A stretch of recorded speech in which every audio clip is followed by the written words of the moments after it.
Amen. So, thank you sa magandang awit na pinagkaloob sa atin, Sister LJ. So, muli, happy Sabbath, mga kapatid. Happy Vesper. So, titingnan ko lang ha kung sino-sinong kasama natin ngayon. Okay. Happy So, Vesper din po. yan. So, nakikita ko kanina sa Kuya Wing ha. Marami sila dyan sa kabilang bahay ay sa Kinatinelia. So, ilan kaya dyan? Kuya Wing?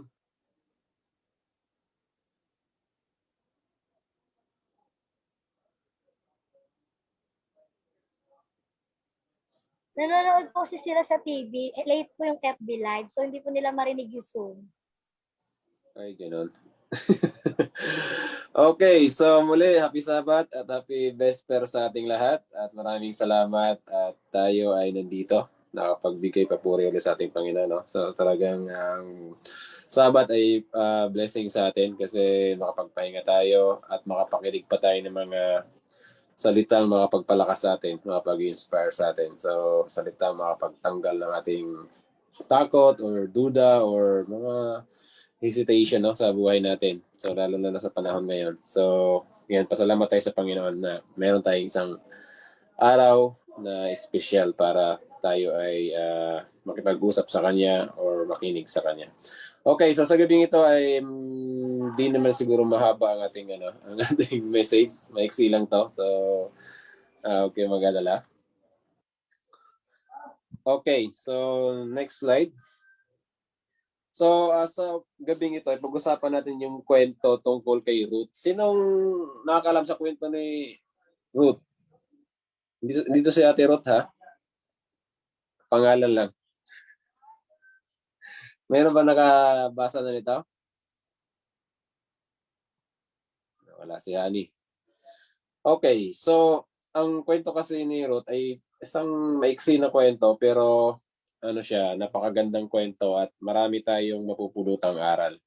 So siguro pag-usapan natin konti yung kwentong to.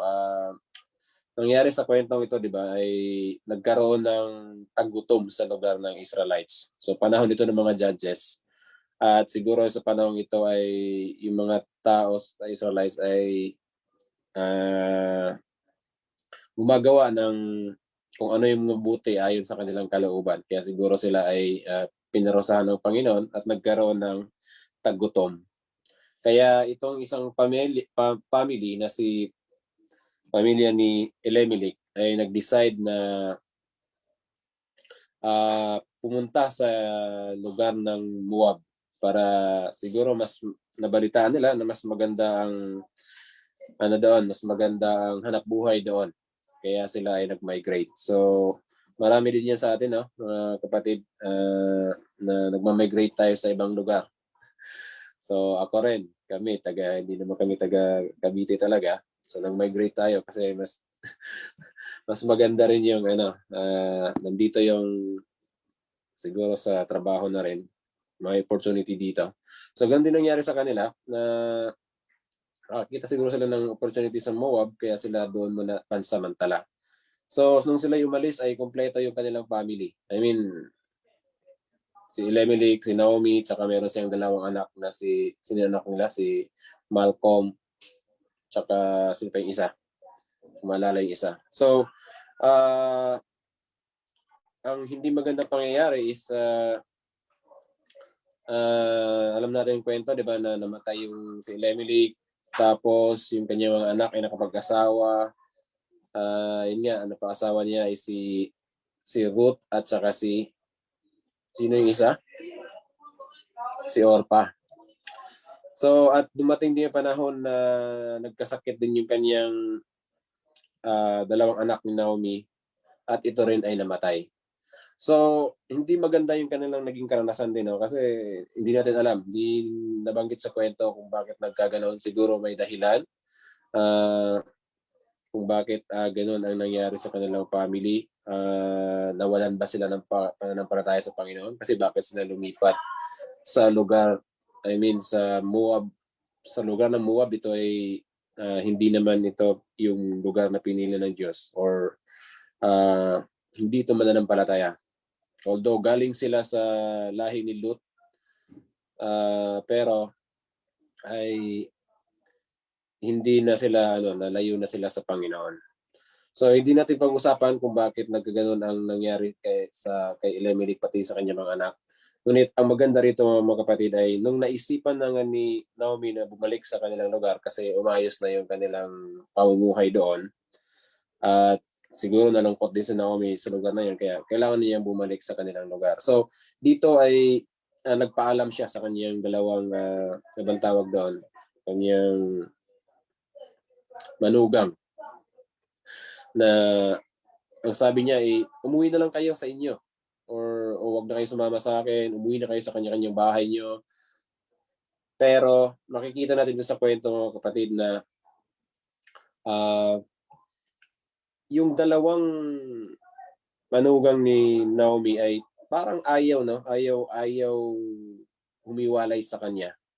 So dito mga kapatid, makikita natin na siguro si Naomi ay isang napaka mabuting biyanan.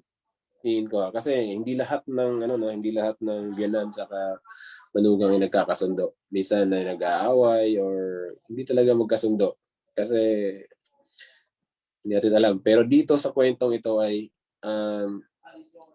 talagang yung ganyang dalawang manugang na babae ay halos ayaw humiwalay sa kanya.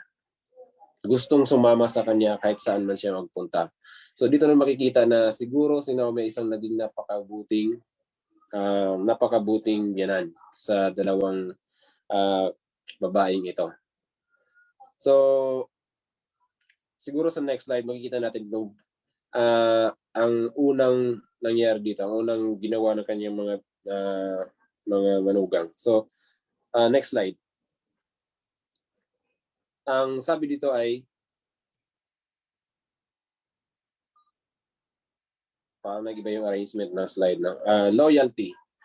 So, next mo pa, paki-next pa, hanapin mo yung Ruth. Start tayo sa Ruth chapter 1 verse 8. Yan. So, ang sabi ni Naomi dito sa Ruth 1:8 ay pinauwi na nga niya. And Naomi said unto her two daughters-in-law, go, return each to her mother's house. The Lord deal kindly with you as he have dealt with the dead with me. So, alam naman natin na yung mga manugang niya ay hindi Israelites. Sila ay mga Moabites. So, nung siya ay babalik na, syempre, iba yung kinalakihang kaugalian ng mga babaeng ito. At siguro, meron din silang mga, iniisip ni Naomi na siguro napilitan lang to. Siguro sumunod din to sa kanila, no? Naki-ayon ito sa culture ng pamilyang ito, ng mga Jewish na culture. Pero nung wala na ngayon kanyang asawa, ay pinapaalis na niya kasi alam niya na iba pa rin sila. So pinapauwi niya sa kanilang tahanan. At syempre, kung iisipin mo, mas may future itong mga babaeng ito doon sa kanilang tahanan kasi nandun kanilang magulang at pwede pa silang magkapag-asawa uli. Kasi sa panahon nila dati, mahirap talaga sa isang babae maging balo pag walang asawa kasi wala naman silang hanap buhay. Umaasa lang sila sa kanilang mga asawa. Pero makikita natin na dito ay naging loyal sila. Kasi sinabihan na nga sila na umuwi, pumalik sa kanilang mga tahanan, kasama sila nang galing, sa kanilang family, na of course tatanggapin naman sila ng kanilang mga family, di ba, na kung sila ay bumalik.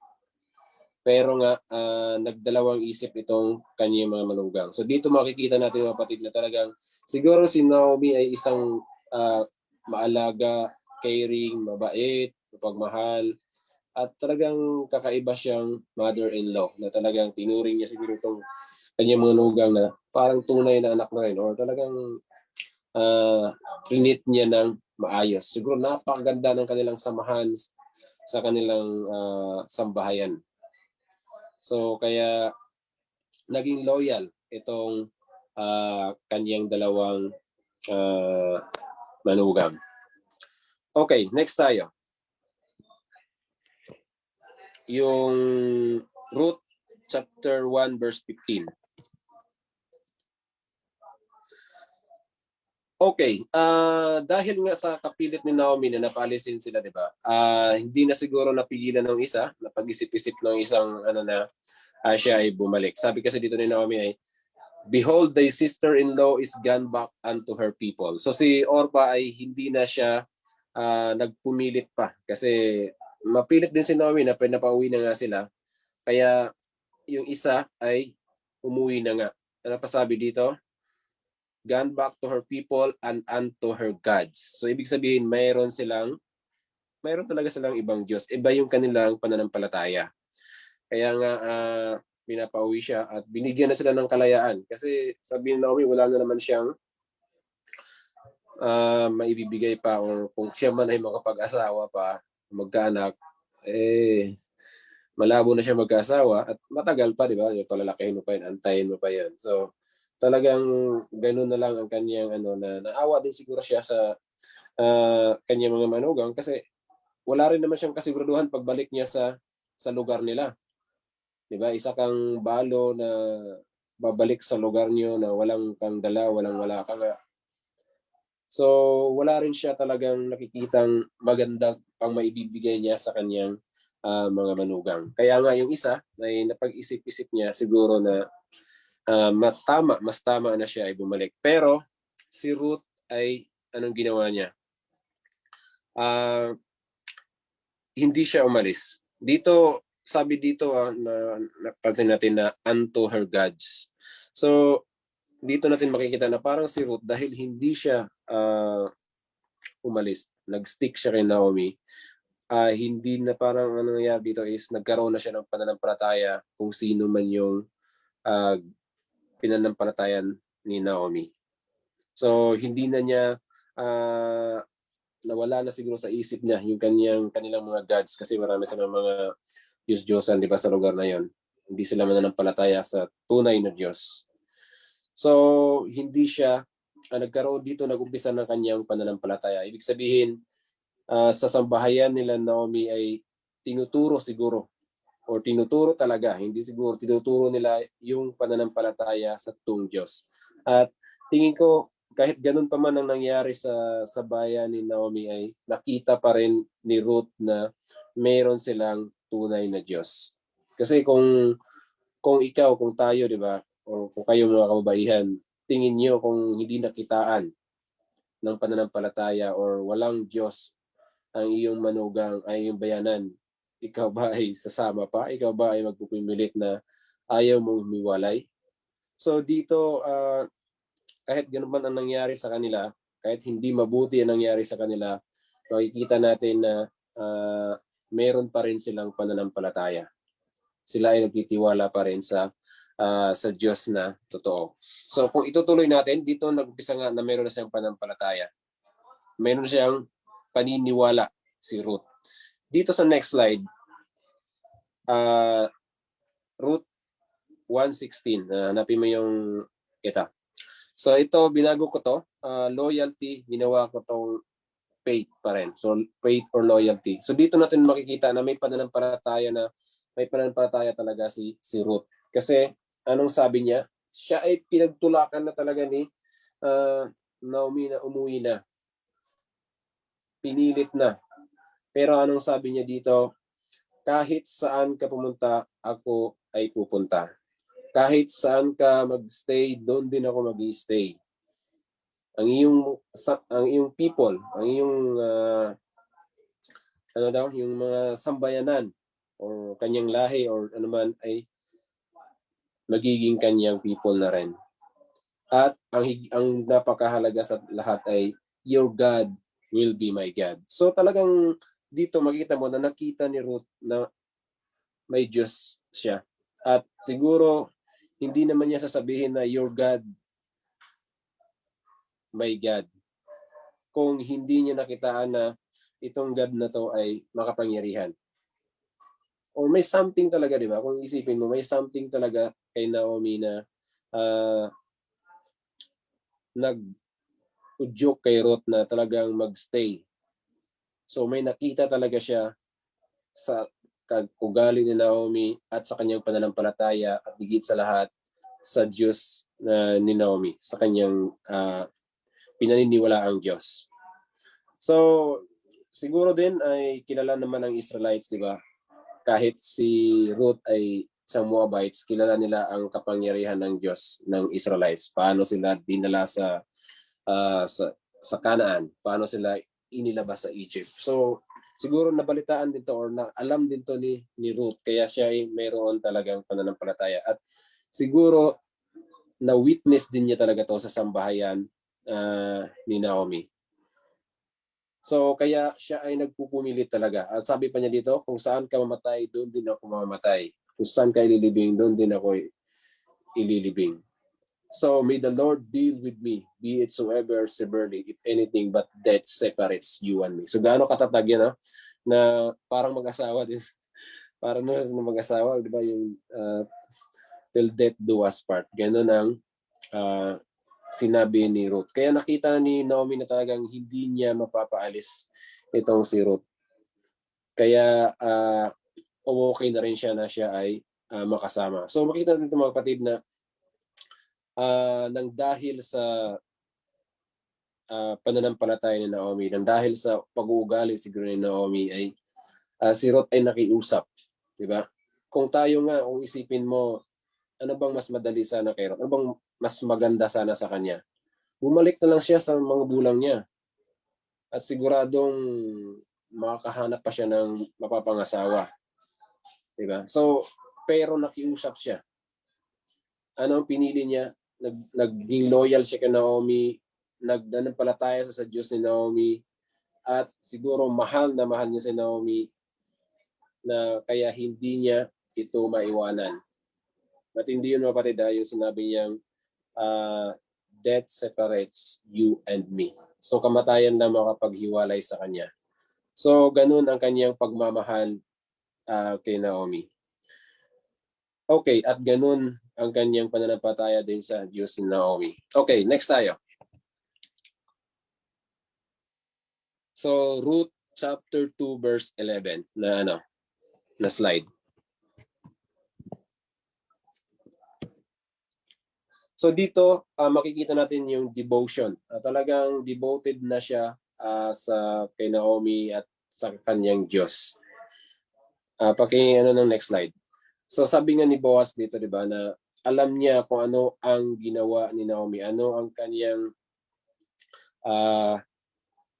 sa devotion tayo. Ano ang kanyang pinakita, paano niya trinato ang kanyang biyanan. Sabi dito, 'di ba?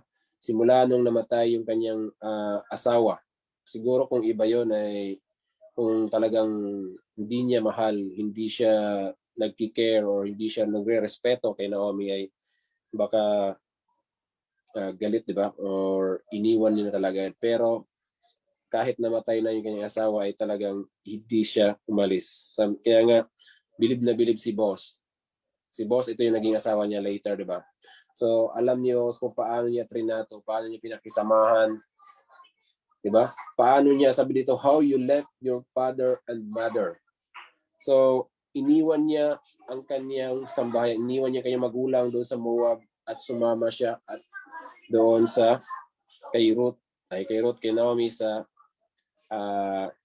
Israel or sa Benjamite si So,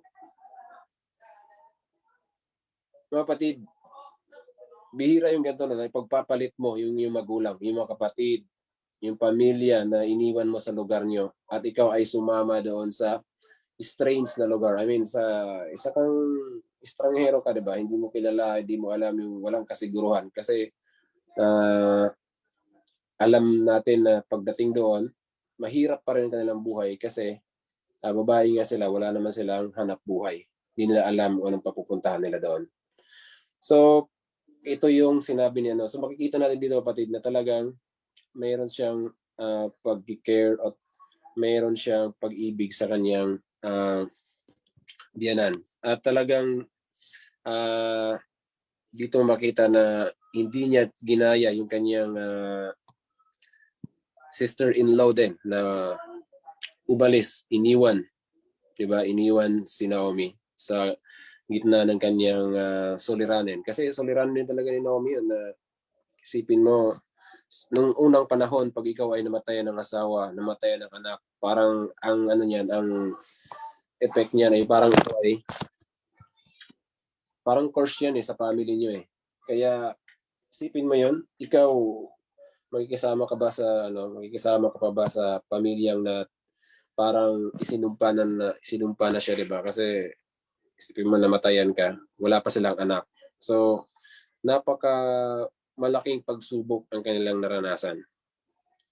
So, devoted siya, makikita natin yung devotion niya, hindi lang kay Naomi, kundi maging sa Diyos ng Israel. Siguro may nakita si Ruth na pag-asa na mayroong siyang nararamdaman na kakaiba sa Diyos ng ni Naomi. Okay, next tayo. Ruth chapter 1 verse 16.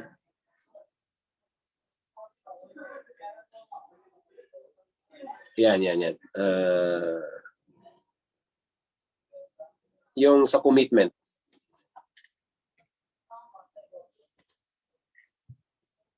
Okay, so dito balik tayo sa ito yung pakikita dito yung committed na siya talaga. Na kahit saan man siya pumunta, saan man siya magstay, sino man yung kanyang mga kalahi at sino man kanyang God ay doon siya. So talagang dito makita mo na ikinumit na niya yung kanyang sarili sa kay Noemi, sa bayan ng Israel, at higit sa lahat sa Diyos ng Israel. So pinagkatiwala na niya ang kanyang buhay. Tinakwil na niya yung kanyang mga Diyos-Diyosan. Tinakwil na niya yung kanyang family. Kasi lumayo na sila lalayo na sila Babalik na sila doon sa Israel. Instead na sila ay magstay sa Moab. So inabandonan niya na. Talagang makikita mo dito na iniwan niya na yung kanyang mga Diyos-Diyosan. At silang dalawa ay committed na sa totoong Diyos, na Diyos ng mga Israel, na totoong makapangyarihan na Diyos. So kapatid, nawa tayo minsan, 'di ba, unang wala pa tayo sa pananampalataya, lalong-lalo na siguro sa ating mga bagong binyag na bago lang, 'di ba, or natumanggap sa ating Panginoon. Siguro hindi natin alam dati, baka meron tayong ibang mga Diyos-Diyosan na sinasamba, or meron tayong ibang pananampalataya, or hindi natin kilala si Jesus. So dito, makikita natin sa kwento ni Naomi na nung makilala niya sa pamamagitan nung makilala ni Ruth sa pamamagitan ni Naomi, sa pamamagitan sa family ni Naomi, ang tunay na Diyos, ay nag-commit siya doon. Dahil nakita niya siguro yung buhay ng pamilyang ito na talagang may pananampalataya. At bagaman sila ay dumanas nga sa mga pagsubok, nakita siguro din ni Ruth na si Naomi ay mas strong na babae na may pananampalataya sa Diyos. Na despite sa pagsubok ay imbes na lumayo sa Diyos, kasi pwede siyang magalit sa Diyos, di ba? Sige, nangyari sa kanya. Pero hindi ginawa ni Naomi yun. Hindi nagtiwala pa rin siya, or hindi niya kinorse yung Diyos ng mga Israelites, o yung tunay na Diyos. Kundi siya ay siguro nakita dito ni Ruth na siya ay naniwala pa rin na may pag-asa. So, ganun ang napakaganda, no? So, tingnan din natin yung buhay ni Naomi, mga kapatid. Siguro kung tayo man ay biyanan ngayon, or tayo ay magiging biyanan sa mga darating na panahon, ay pag-aralan po natin ang buhay ni Naomi. O ano ang ginawa niya, o anong pananampalataya meron siya, o paano niya isinakabuhayan ang karakter ng ating Panginoon. Kaya ay siya ay naging isang message, no? Naging message siya kay Ruth. At talagang mayroon siyang na-convert na hindi basta-basta. Naidala niya sa pana ng Panginoon, nanampalataya sa Diyos niya dahil sa kanyang naging karakter, dahil sa kanyang naging ugali. So talagang yung ating karakter ay napaka-importante. Kahit hindi tayo magsalita, kahit hindi tayo maging pastor, hindi tayo maging layman, maging evangelist, pero sa pamagitan ng karakter, yung mga tao nakapaligid sa atin ay pwede nating madala sa pana ng Panginoon at pwede natin silang maging committed sa ating Panginoon. So tuloy tayo. Malapit na tayo matapos mga kapatid. Siguro 2 slides na lang. Dito, sabi dito sa adapt,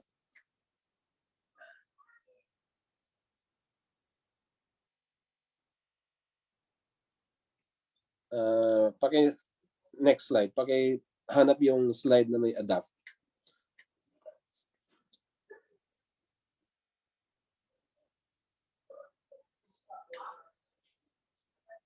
Isa pa. Bago yan. Wala na. Sa taas. Yan. Okay. Hindi yan, isa pa.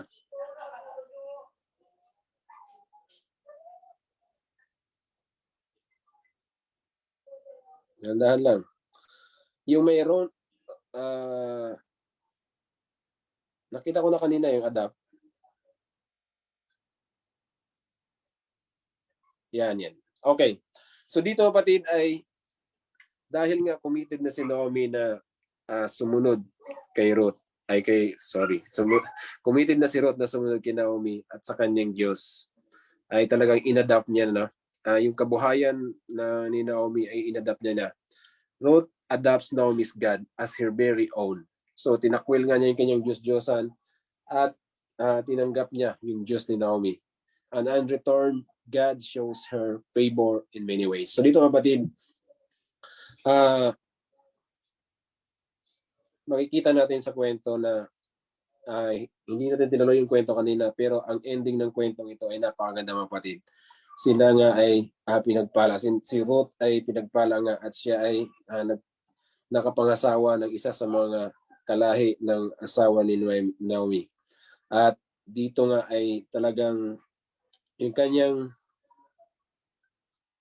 napangasawa ay doon sila nagkaroon ng maayos na buhay. At higit sa lahat, hindi lang yung kapatid na naging maayos ang kanilang buhay, ay sa huli ay talagang alam natin na si Ruth ay naging isang napaka-importanting babae sa buhay ng ating Panginoon. At hindi sa buhay ni David. Diba?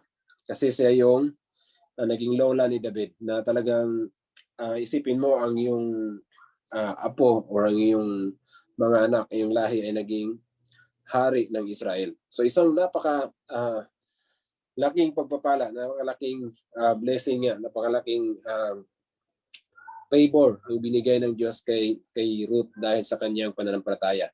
Sige, punta tayo sa last slide, yung sa blessings. Okay, sabi nga dito sa Matthew 6:33 kapatid, ay alam ko marami nakaka-memorize nito, na pag hinanap natin ang Panginoon, ang kaharian ng Panginoon, ano ang sabi dito? Lahat ng bagay ay idadagdag lang sa atin, idadagdag sa atin. Kaya nga si Ruth ay, ang sabi niya, your God will be my God. Tinakwil niya yung kanyang mga Diyos-Diyosan, kanyang Diyos nung siya ay bata pa. Diyos na kanyang mga magulang. At hinanap niya yung tunay na Diyos. Kaya nga, sa huli mga kapatid, siya ay pinagpala at siya ay nagkaroon ng pamilya, nagkaroon ng anak. At hindi lang basta-basta anak, kundi ang kanyang anak ay kanyang apo ay naging hari ng Israel na si David. At hindi lang yun kay David tumigil. Ang kanyang mga lahi ay doon nanggaling ang ating Panginoong Hesus na ating tagapagligtas. So, di ba? Isipin mo, isang taong galing sa lahing hindi mananampalataya. Pero dahil sa kanyang pananampalataya, ay pinagpala siya ng Diyos at naging sa kanyang lahi pa nanggaling yung isang tagapagligtas. So wag tayong mga kapatid, wag tayong wala ng pag-asa. Kung tayo man ay hindi mananampalataya dati o tayo man ay makasalanan o tayo man ay mahina, sabihin natin hindi naman ako lahi ng Israel, hindi naman ako born Adventist, hindi naman ako mananampalataya dati, marami akong kasalanan. Pero ang maganda dito is pag tayo lumapit sa Panginoon, pag tayo ay nagtiwala sa Kanya, pag tayo ay humanap sa Kanya, inuna natin siya. So hindi niya inuna yung kanyang sarili, kundi inuna niya ang hinahanapin ng Panginoon, magtiwala sa Kanya. So natanggap ni Ruth ang napakaraming blessing sa kanyang buhay. Siguro si Ruth, kung hindi siya sumama kay Naomi, hindi siya mapasama sa kwento sa Biblia, di ba? Isipin mo, hanggang ngayon ang kanyang kwento ay nag-i-inspire sa maraming tao dahil sa kanyang pananampalataya. At tunay na siya ay na-bless ng ating Panginoon. So kung tayo man ngayon kapatid ay nakilala natin si Jesus, nawa gayahin natin si Ruth na talagang tayo ay magtiwala at tayo ay wag nang humiwalay sa Kanya. So yun maganda kay Ruth, no? Nung makilala niya ang Diyos ni Naomi ay hindi na siya humiwalay, hindi siya lumayo. So ganun din po sana ang ating gagawin kasi may pangako ang ating Diyos. Pag siya ang inuna natin ay ang lahat ng bagay idadaglag lang sa atin. So kailangan na nating paniwalaan, panampalatayanan ang salitang ito. Kasi nakita natin sa experience ni Ruth na talagang siya ay tunay na pinagpala, tunay na siya ay ginamit ng Panginoon, naging blessed. At tayo rin ay na-bless dahil kay Ruth. Dahil sa kanyang pananampalataya sa ating Diyos. So yun mga kapatid, nawa ay maging isang magandang testimony or halimbawa sa atin at isang napagandang kwento na magpapalakas sa atin ang pananampalataya, ang pagtitiwala ni Ruth sa Diyos, sa tunay na Diyos. Amen.